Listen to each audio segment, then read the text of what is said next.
Hola, hola, hoy vamos a hablar sobre la historia de los computadores y sus 6 generaciones. Bueno, para iniciar vamos a dar una pequeña reseña de la historia de las computadoras. Eh, Todo inició en 1947 con la construcción de la primera computadora electrónica en la Universidad de Pensilvania. Este equipo lo diseñaron dos ingenieros, John Mauchly y John Eckert. Esta máquina ocupaba todo un sótano de la universidad. Tenía más de 18.000 tubos de vacío, consumía 200 voltios de energía eléctrica y requería todo un sistema de aire acondicionado, pero tenía la capacidad de realizar 5.000 operaciones automáticas en un segundo. Las industrias del software de las computadoras personales crecen y se dedicaron durante años a crear sistemas operativos y métodos para lograr una utilización sencilla de las microcomputadoras. Los encargados de esto fueron Gary Kildall y William Gates. Ellos son los inventores del CPM y de los productos de Microsoft. Actualmente las computadoras se utilizan ampliamente en muchas áreas de negocios, industria, ciencia y educación. Las computadoras se han desarrollado y han ido mejorando según las necesidades del hombre para realizar trabajos, cálculos mucho más rápidos y precisos. Es una de las primeras herramientas mecánicas de, del cálculo. Por otro lado, vamos a hablar sobre las primeras generaciones. Contamos con 6 generaciones.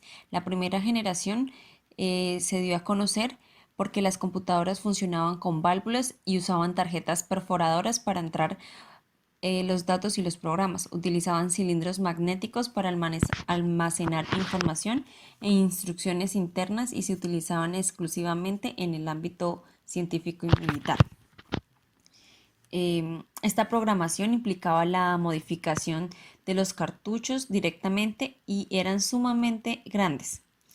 También utilizaban gran cantidad de electricidad y generaban demasiado calor y eran muy lentas.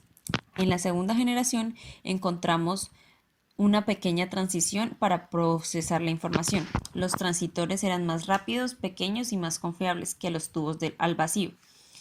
Se usaban pequeños anillos magnéticos para almacenar información e instrucciones.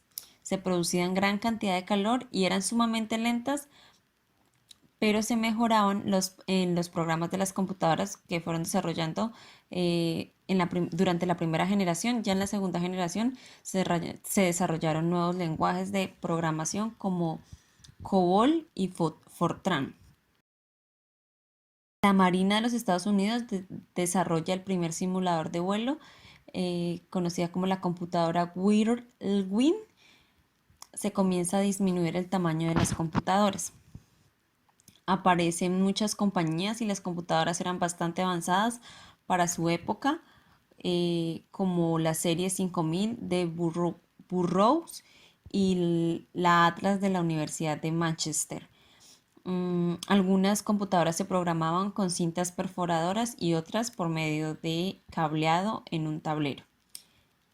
Esto ocurre en la segunda generación, que abarca desde 1958 hasta 1963. En la tercera generación encontramos que se comienzan a utilizar los circuitos integrados, lo cual permitió abaratar costos, aumentar la capacidad de procesamiento y reducir el tamaño de las máquinas. La tercera generación de las computadoras emergió con el desarrollo de los circuitos integrados en las que colocan miles de componentes electrónicos en una integración en miniatura. El PDP-8 de la Digital Equipment Corporation fue el primer mini ordenador. La tercera generación abarca más o menos desde 1964 a 1980. Ya en una cuarta generación encontramos una fase caracterizada por la integración sobre los componentes electrónicos, lo que propició la aparición del microprocesador. ¿Eso qué nos quiere decir? Que un único circuito integrado en el que se reúnen los elementos básicos de la máquina se desarrolló un microprocesador. Se colocaron más circuitos dentro de un chip LSI, lo cual quiere decir Large Scale Integration Circuit, y puede hacer diferentes tareas. Este chip sencillo actualmente contiene la unidad de control y la unidad de aritmética lógica. Esto se reemplaza la memoria de los anillos magnéticos por la memoria de chips de silicio. Se desarrollan las microcomputadoras, o sea, computadoras personales o PC. Esto ya se presenta en la cuarta generación. En la quinta generación surge la PC tal como la conocemos en la actualidad. IBM presenta su primera computadora personal y revoluciona el sector informativo. En vista de la acelerada marcha de la microelectrónica, la sociedad industrial se ha dado a la tarea también de desarrollar software y sistemas con los que se puedan manejar estas computadoras. Esta generación abarca más o menos de 1982 a 1989.